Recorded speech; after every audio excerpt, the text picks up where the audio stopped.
रब फरमायो कुल इन्नमा अना बशरुम मिस्लुकुम यूहा इलैया।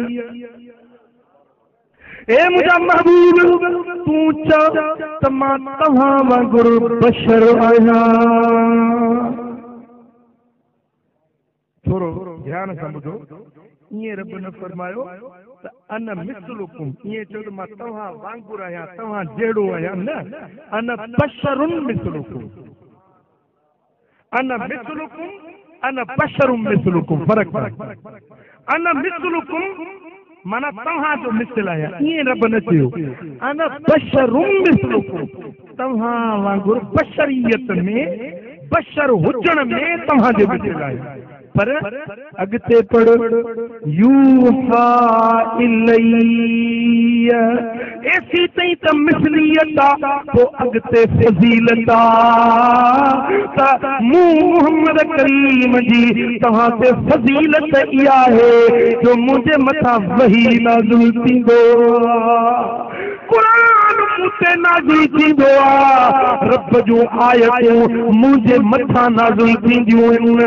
अल्लाह अल्लाह रब तो फरमाए त लौ अंज़लना हाज़ल क़ुरआन अला जबल लरअयतहु खाशिअन मुतसद्दिअन मिन ख़शियतिल्लाह।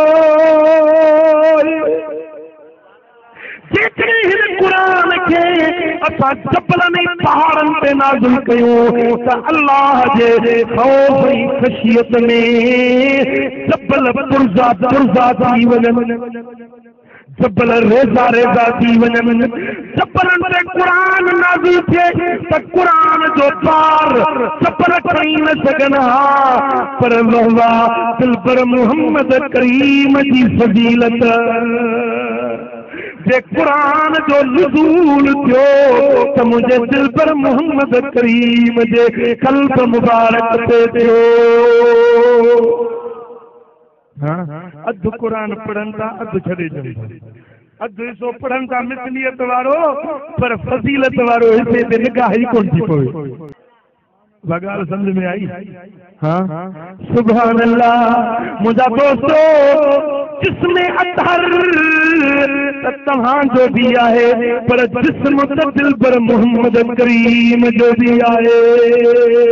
तव्हांजो जिस्म ज़मीन ते हले, मदीने वारो मीर अर्श मुअल्ला खां मथे।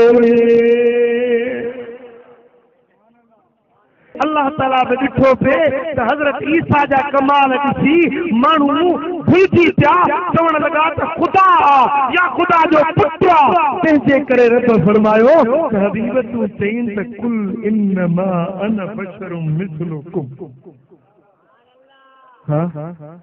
महबूब तूं खा, खाइण सेखारी, पी, पीअण सेखारी, हलण सेखारी, ॻाल्हाए ॻाल्हाइण सेखारी।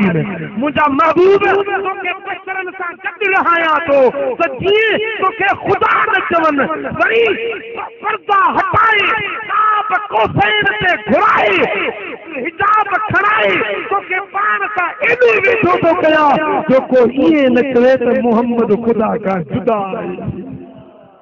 मोकिलियुमि जीअं तोखे ख़ुदा न चवनि, तोखे पाण वटि घुराए दिल मुशाफ़ा दीदार करायुमि त जीअं तोखे ख़ुदा खां जुदा न चवनि। मुंहिंजो महबूब न ख़ुदा न ख़ुदा खां जुदा। ॻाल्हि सम्झो? हाँ।